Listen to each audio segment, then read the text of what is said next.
Hello बच्चों, मैं हेमंत प्रजापति आप सबका स्वागत करता हूं आपकी अपने चैनल एचपी केमिस्ट्री क्लासेस में। डियर बच्चों, आज हम बात करेंगे, जैसा कि आप व्हाइट बोर्ड पर देख रहे हैं, स्ट्रक्चर। और अब आप पूछ सकते हो कि सर स्ट्रक्चर होंगे तो किसके स्ट्रक्चर पर बात करेंगे। तो डियर, आज स्ट्रक्चर पर हम बात करेंगे माल्टोज, लैक्टोज और सुक्रोज के स्ट्रक्चर पर। माल्टोज का स्ट्रक्चर क्या होता है, लैक्टोज का स्ट्रक्चर क्या होता है, सुक्रोज का स्ट्रक्चर क्या होता है। आप जानते हैं माल्टोज को हम माल्ट शर्करा कहते हैं, लैक्टोज को हम दुग्ध शर्करा भी कहते हैं, एंड सुक्रोज आपकी शुगर होती है जिसे हम केन शुगर भी कहते हैं। ठीक बच्चों, इन्हीं सभी की हमें आज केवल तीनों के स्ट्रक्चर को देखना है। तो चलिए हम स्ट्रक्चर पर बात करते हैं।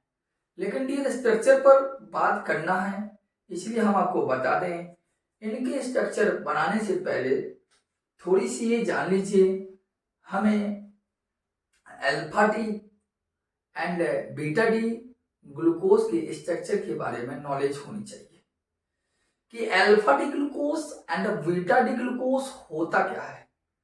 ये अल्फा डी ग्लूकोज ये स्ट्रक्चर क्या है और बीटा डी ग्लूकोज का स्ट्रक्चर क्या है। Dear, alpha D glucose and beta D glucose का स्ट्रक्चर हमने इसके पहले एक बायोमोलिक्यूल्स वन शॉट वीडियो डाली है, उसमें अंत में जब वीडियो आप देखते चले जाएंगे तो लास्ट में इनको समझाया है alpha D glucose and beta D glucose होता क्या है। अब वहां पर जाइए, उनको देखिए, तभी आपकी संरचना भी अच्छी रहेगी। इसके बाद जो आप नहीं भी गए तो आप भी कोई दिक्कत नहीं है, लेकिन थोड़ी सी बात जान लीजिए। मैंने कहा माल्टोज, मैंने जो कहा माल्टोज जो है एक प्रकार की माल्ट शर्करा है।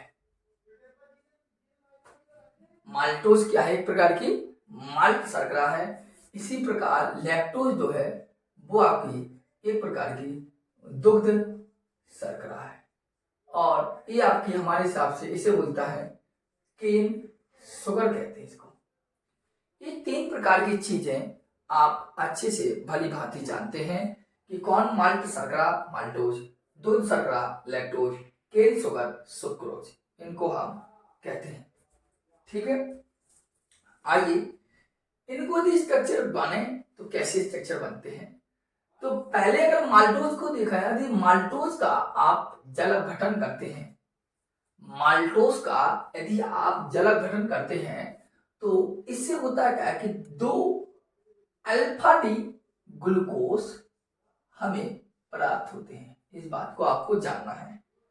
मैंने क्या कहा आपको, केवल मैंने ये कहा कि यदि आप माल्टोज को या माल्टोज को कह दें या कह दें माल्ट शर्करा को, माल्टोज को या हम कह दें माल्ट शर्करा को, माल्टोज को कहें या माल्ट शर्करा को कहें, तो यह दो अल्फा डी, यह दो अल्फा डी ग्लूकोज का निर्माण करता है। यह दो अल्फा डी ग्लूकोज का निर्माण करता है।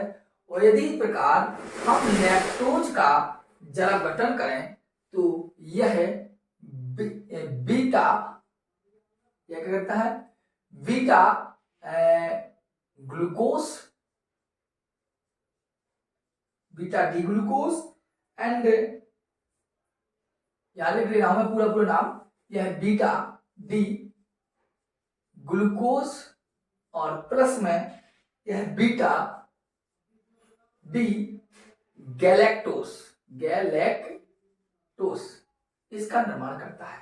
ठीक, और इसी प्रकार यदि सुक्रोज का हम जल अपघटन कराएंगे तो यह हमें क्या देगा, यह हमें अल्फा डी ग्लूकोज और बीटा डी फ्रक्टोज देता है। यह अल्फा डी ग्लूकोज देता है और यह बीटा डी फ्रक्टोज देता है। बताइए बच्चों, इतनी बात समझ में अब स्ट्रक्चर समझा रहे हैं हम, क्योंकि ये बेस तो यार तो करना ही होगा हमें आपका, तब तो आपको क्लियर होगा क्या जाना हमें। मैंने कहा कि जो माल्टोज है इसे माल्ट शर्करा कहते हैं। यदि माल्ट शर्करा का जल अपघटन करें तो यह दो अल्फा डी ग्लूकोज देगा हमें, इतनी बात समझ में आ गई होगी आपको। लैक्टोज आपकी दुग्ध शर्करा है, इसका जल अपघटन करें तो बीटा डी ग्लूकोज देता है, और बीटा डी गैलेक्टोज भी देता है हमें। और सुक्रोज को हम केन शुगर भी कहते हैं। यह जल गठन कर अल्फा डी ग्लूकोज और बीटा डी ग्लूकोज का निर्माण करता है, वो बीटा डी फ्रक्टोज का। अब एक एक करके हम अब बात थोड़ी सी ये कर लीजिए आप कि अल्फा डी ग्लूकोज क्या है और बीटा डी ग्लूकोज क्या है। ठीक है, इसकी अनिवार्यता है। देखिए मैंने ये बनाया, ऑक्सीजन परमाणु लगाया, आपने हार्वर्ड संरचना सीखी होगी, वही हार्वर्ड संरचनाएं आपको बनाने का प्रयास करता हूं। देखो ये देखिए, इतना कंप्लीट कर ले। अल्फा डी ग्लूकोज क्या होगी? अल्फा डी ग्लूकोज का सीधे सीधा मंतव्य है, यहां से प्रारंभ किया, इधर एच ओ एच एच, ध्यान देना बट गैस में रखना, H O H H O H O H H H O H and CH2OH बाहर और H अंदर, ये कहलाता है अल्फा डी ग्लूकोज। ये कहलाता क्या है? Alpha D glucose. अगर इसमें हमें जी कहलाएगा हमारा क्या? Alpha D glucose. ठीक, अल्फा डी कहलाएगा। और यदि परिवर्तन भी कर दो इसी लाइन पर अर्थात इसी वन कार्बन पर, हम परिवर्तन कैसे करते हैं ध्यान देना। यदि हम इसी वन कार्बन पर परिवर्तन कैसा करते हैं, परिवर्तन करते यदि ऊपर लगा दिया OH और नीचे लगा दिया H, तो ये कहलाएगा बीटा डी। ये कहलाएगा बीटा डी। मतलब परिवर्तन का फर्स्ट कार्बन पर ही परिवर्तन करना है। अगर फर्स्ट कार्बन के OH ऊपर लगा दे, H नीचे लगा दे, तो ये कहलाएगा बीटा डी। नहीं तो OH नीचे हो तो ओनली अल्फा डी। इतनी बात समझ में आ गई आपकी कि एक स्ट्रक्चर आपको सीखना है। क्या सीखना है दोबारा बताता हूं। ये आपके ऑक्सीजन परमाणु हार्वर्ड संरचना है, आपको सिखाई है मैंने इस प्रकार की। ये हो गया, इधर क्या होगा? H OH, क्या देखना, यहाँ भी H OH, यहाँ क्या होगा? OH और H, यहाँ क्या होगा? H OH, यहाँ का जस्ट सेम, जस्ट क्या होगा? सेम। अब क्या होगा? ये होगा आपका समझना। और यहाँ क्या होना है? CH2OH और H, इस तरीका। और यदि यही परिवर्तन हो जाए, ये कहलाएगा अल्फा, और परिवर्तन क्या हो जाए? ऊपर OH और नीचे H, इसे वो लगते हैं हम बीटा डी ग्लूकोज। बताइए कोई समस्या हो? अगर समस्या नहीं है तो अब आइए हम स्ट्रक्चर पर बात करते हैं। ठीक है, एक एक स्ट्रक्चर पर हम देखेंगे और फिर इसको कंप्लीट करेंगे। ठीक है, आइए पहली बात हमने कहा माल्टोज की बात की, तो हमने कहा माल्टोज को हम माल्ट शर्करा कहते हैं। यदि इसका जल गठन कराया जाए तो यह 2 अल्फा डी ग्लूकोज देता है। इसका मतलब है कि माल्टोज शर्करा का निर्माण 2 अल्फा डी ग्लूकोज से हुआ है। ठीक, अर्थात होता क्या है इसमें कि इनके में होता क्या है आपको बता दूं, इसमें अल्फा 1,4 ग्लाइकोसिलिक बॉन्ड बनता है। क्या बनता है इसमें? इसमें अल्फा 1,4 ग्लाइकोसिलिक बॉन्ड बनता है।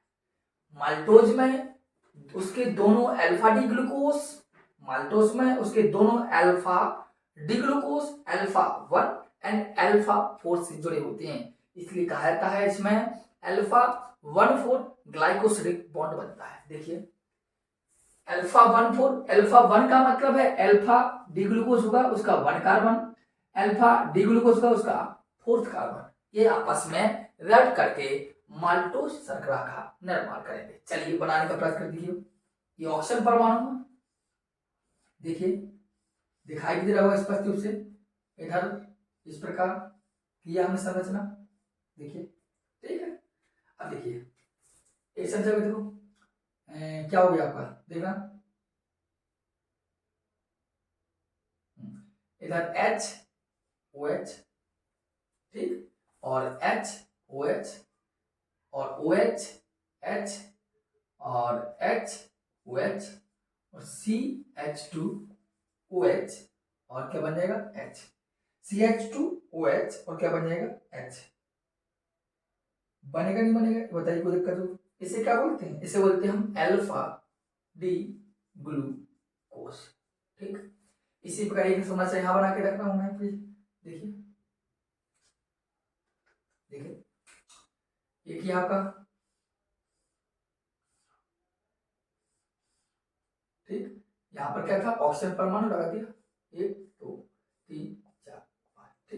क्या होना है, अल्फा डी इसमें H दूसरे पर लेते हैं,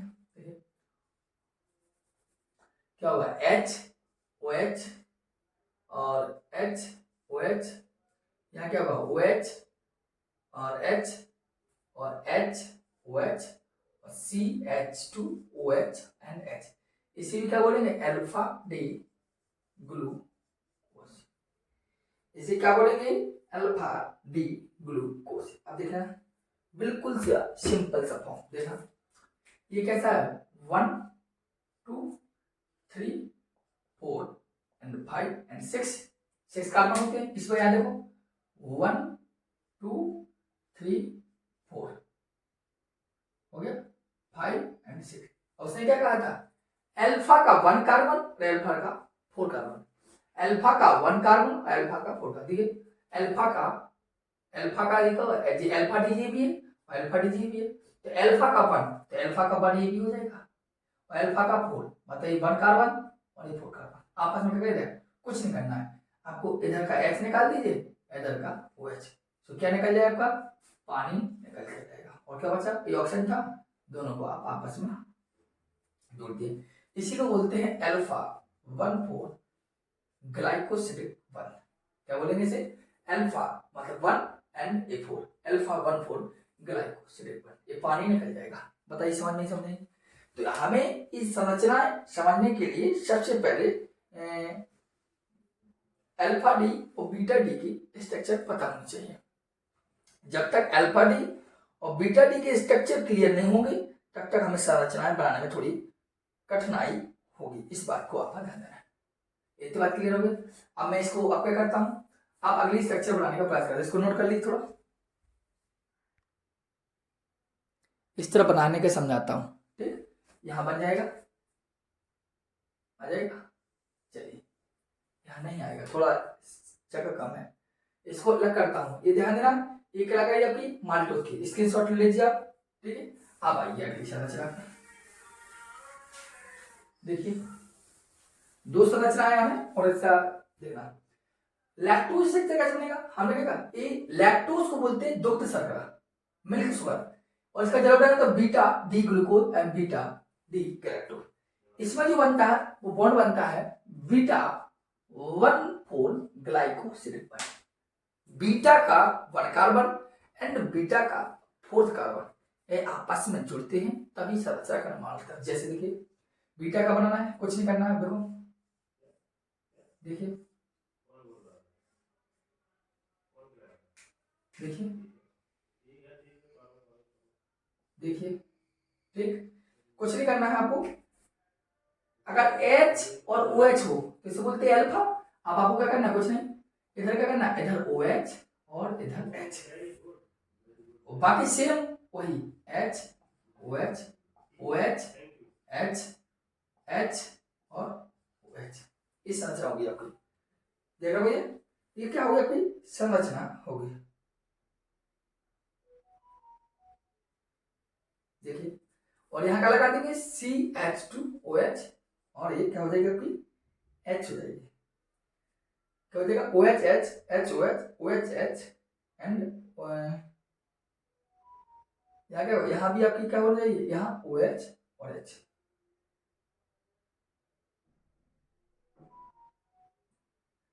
OHH HOH OHH और OHH, ठीक है, और CH2OH, ये हो गया आपकी क्या, इसको बोलते हैं बीटा डी गैलेक्टोज स्ट्रक्चर, समझ लीजिए, ठीक है। इसी प्रकार एक स्ट्रक्चर हम यहां बनाने का प्रयास करते हैं, ऑक्सीजन परमाणु स्ट्रक्चर क्रिएट किया इस प्रकार, इधर देखना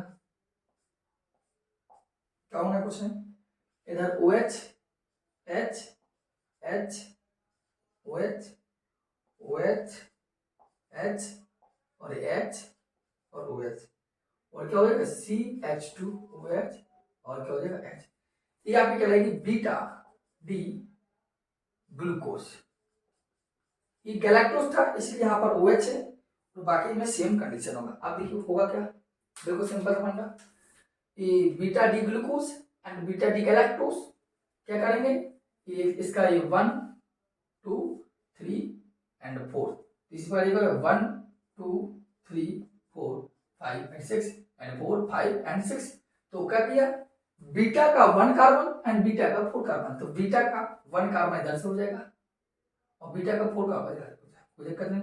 होना क्या कुछ नहीं, इधर का आप OH ले लीजिए, क्या करना है, बीटा का 1 और 4 चलना है, तो 1 4 चलेगा तो क्या होगा, बीटा का 1 4 चलना है, सही चल रहे हैं हम, बीटा का 1 4 कार्बन चल रहा है, कुछ नहीं होना है। इधर का सपोज हमने OH लिया और इधर का H लिया, तो क्या होगा, पानी निकलेगा एक तरह। अब ये ऑक्सीजन परमाणु बचा, इन दोनों ऑक्सीजन परमाणु को आप इस प्रकार जोड़ सकते हैं, ठीक है। तो यही कहलाता है बीटा 1 4 ग्लाइकोसिडिक बॉन्ड, ठीक है। बताइए समझ में आई, समझ में आ गई, ये स्ट्रक्चर आपको क्लियर हो गया होगा। इसी प्रकार अल्फा डी ग्लूकोज का ध्यान देना है, इसी प्रकार अल्फा डी ग्लूकोज का हाँ सुक्रोज, जिसे हम केन शुगर कहते हैं, इसको भी आप नोट करेंगे। चलिए अब एक लास्ट स्ट्रक्चर देख रहे हैं, इसे बोलते हैं सुक्रोज।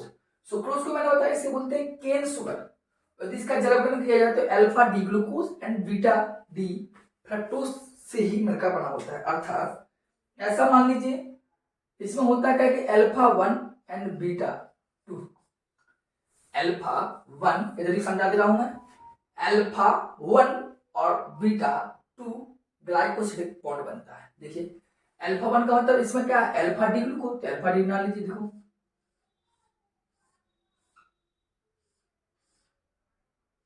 देखिए, देखना बिल्कुल सिंपल सा फंडा होगा आपका। यहां होगा H OH और H OH OH H और H, और इधर क्या होगा OH, और इधर क्या होना है ऊपर CH2 OH, इधर H, हो गया ना, हो गया। इसी प्रकार यदि हम इस तरफ संरचना बनाए तो बीटा डी फ्रक्टोज की बनाएंगे। देखो कैसे बनेगा, कुछ नहीं, आपको कुछ नहीं करना, बिल्कुल सिंपल, ऑक्सीजन देखना, ऑक्सीजन ऑक्सीजन ठीक है, देखना 1 2 इस प्रकार, इस प्रकार कुछ नहीं होना है। यहाँ आपकी जब तक स्ट्रक्चर क्रिएट करना नहीं बनेगा आपको, तब तक क्लियर नहीं होगा आपका कुछ। देखिए यहाँ CH2 OH और H, H OH OH H और CH2 OH और आपका क्या होगा H। बताइए समझ में आता है? ये आपका क्या है, ये आपका है अल्फा डी ग्लूकोज और ये आपका क्या है beta D fructose. Alpha D glucose and वो क्या है बीटा डी फ्रक्टोज स्ट्रक्चर। कुछ नहीं करना है आपको, क्या करना कुछ नहीं। देखो उन्होंने क्या कहा, इसके जल को अलग कर रहा हूँ तो डिस्टर्ब कर रहा होगा आपको, ये बन चुकी। अब क्या होना, उन्होंने क्या कहा अल्फा का 1, तो आपका क्या है ये अल्फा का 1, इधर से कर ले 1 2 3 4 5 एंड 6, इधर करेंगे 1 2, तो 1 इसका अल्फा का 1 कार्बन एंड बीटा का 2, तो बीटा का ये 2 है। क्या होना, कुछ नहीं, आपको कुछ नहीं करना है, बिल्कुल सिंपल सा फंडा होगा। थोड़ा मुझे लगता है एक रॉन्ग है आपको यहाँ मैटर, ठीक है, यहाँ पर OH होना चाहिए, नहीं तभी तो जल नहीं कर पाएगा और एक ऑक्सीजन परमाणु बचेगा। एक मिनट क्लियर होना थोड़ा,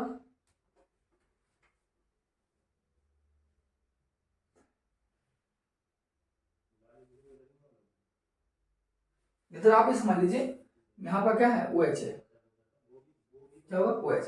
आप होगा क्या कि यहाँ का जी OH और ये H आपस में पाई निकालेगा और आपस में करना ग्लाइकोसिलिक बॉन्ड का बनेगा, मतलब ऐसे अल्फा 1 बीटा 2, अल्फा 1 और बीटा 2 ग्लाइकोसिलिक बॉन्ड बनता है। तो डियर इन स्ट्रक्चरों को आप एक दो बार बार आप रिपीट कर लेंगे तो आपको सही आएगा, ठीक है।